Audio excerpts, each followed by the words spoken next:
Bonjour à toutes et tous, correction de l'exercice PTA 112. On considère un gaz sous pression qui occupe 1 mètre cube à 300 Kelvin et qui subit un échauffement isocore à une température de 400 Kelvin. Isocore, autrement dit, le volume va rester constant et on vous demande de déterminer la pression finale. Donc encore une fois, on considère que le gaz est parfait en l'absence de toute autre indication.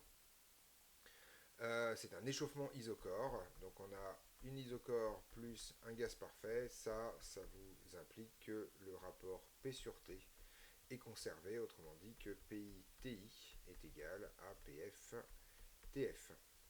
Résultat des courses, on vous demande la pression finale. La pression finale, c'est donc égal à la pression initiale que multiplie le rapport TF sur TI. L'énoncé a le bon goût de vous donner les températures en Kelvin, donc il n'y a pas trop de problème ici. Et donc en fait, c'est tout simplement 4 tiers de la pression initiale, puisqu'on passe de 300 à 400 Kelvin. Et donc là, c'est pas très compliqué, ça fait 4 tiers de bar ou 1,33 bar si vous avez envie de manipuler des décimaux. Voilà pour la question numéro 1. Pour la question numéro 2, on vous demande le transfert thermique, le travail et la variation d'énergie interne, et on regarde ce qui se passe dans le cas d'un gaz diatomique. Alors, le transfert thermique, c'est le plus simple. On a un chauffement isocore, et donc là, par définition de la capacité thermique isocore, en fait, il s'avère que le transfert thermique entre l'état initial et l'état final, c'est tout simplement le nombre de moles multiplié par la capacité calorifique molaire multiplié par la variation de température, autrement dit multiplié par TF moins TI. Alors, il y a plusieurs choix. En général, quand on a un gaz parfait, on évite de manipuler CV molaire, enfin pour n'importe quel gaz par ailleurs, et donc je vais garder N pour l'instant, et CV molaire, je vais dire que c'est tout simplement la constante de Maillard divisée par gamma moins 1 pour un gaz parfait, un facteur de TF moins TI. Ce que je vais dire ensuite, c'est que ça, c'est donc 1 sur gamma moins 1.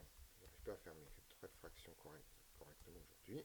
1 sur gamma moins 1 multiplié par R et multiplié par, en fait, alors je vais juste me rendre compte que TF, c'est tout simplement, en fait, 4 tiers de T0. Donc je vais mettre T0 ici, et je vais mettre tout simplement 4 tiers moins 1, c'est-à-dire 1 tiers ici. Et en fait, il s'avère que, et il y a un N qui se promène que j'ai oublié qui est là. Et il s'avère que NRT0, en fait, c'est tout simplement P0V0. Donc en fait, je vais pouvoir me ramener complètement aux données de l'énoncé en disant que le transfert thermique, c'est tout simplement P0V0 divisé par 3 fois gamma moins 1. Ça, c'est pour le transfert thermique. On demande ensuite le travail. Alors en fait, là, ça ne va pas être extrêmement compliqué. Nous avons une transformation qui est isocore, donc le travail pour aller de l'état initial à l'état final, c'est égal à 0. Le résultat des cours, c'est que la variation d'énergie interne est extrêmement simple à trouver, puisqu'en fait, il s'avère que ce truc-là, c'est aussi égal à la variation d'énergie interne entre I et F par application du premier principe. En gros, le transfert thermique et la variation d'énergie interne, c'est la même chose. Autrement dit, le travail est nul, donc toute la... En gros, comme le gaz ne s'expand pas, comme il ne change pas de volume, l'intégralité de l'énergie qu'on va lui fournir de façon thermique va servir uniquement à augmenter son énergie interne dans la matière et se comporte là comme un solide ou disons comme ce qui se passe dans les conditions usuelles. On vous demande de faire l'application numérique dans le cas d'un gaz diatomique.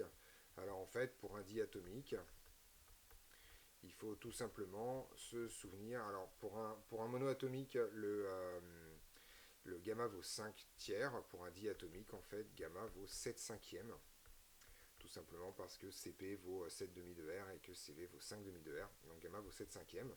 À partir de ce moment-là, on a tout pour faire l'application numérique, si je me souviens bien. On a un bar, donc tout simplement 10 puissance 5 pascal ici. On a un volume qui vaut 1 mètre cube, donc là il n'y a pas de problème. 1 mètre cube divisé par 3, multiplié par 7 cinquièmes moins 1, autrement dit 2 cinquièmes.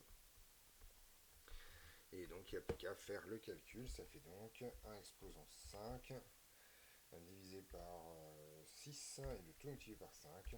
Voilà, si on fait ça bien. Et on trouve tout simplement 83 kJ, 83,3 kilojoules, c'est bien homogène, on a bien des pascals par les mètres cubes, ça c'est bien des joules, il n'y a pas de problème, on voit que c'est considérable, hein, ce qui est normal, hein, il y a un nombre de moles énorme, hein, il y a 1 mètre cube ici de gaz, donc ça c'est quand même un nombre de moles qui est assez considérable, de l'ordre de 50 moles à peu près. Donc il faut forcément une énergie assez grande pour faire cet échauffement de la température grosso modo ambiante, hein, ça c'est à peu près 25 degrés, à 100 degrés de plus. Voilà. Toutes les applications numériques sont faites, on a donc terminé la correction de cet exercice, on se retrouve dans d'autres vidéos pour d'autres corrections.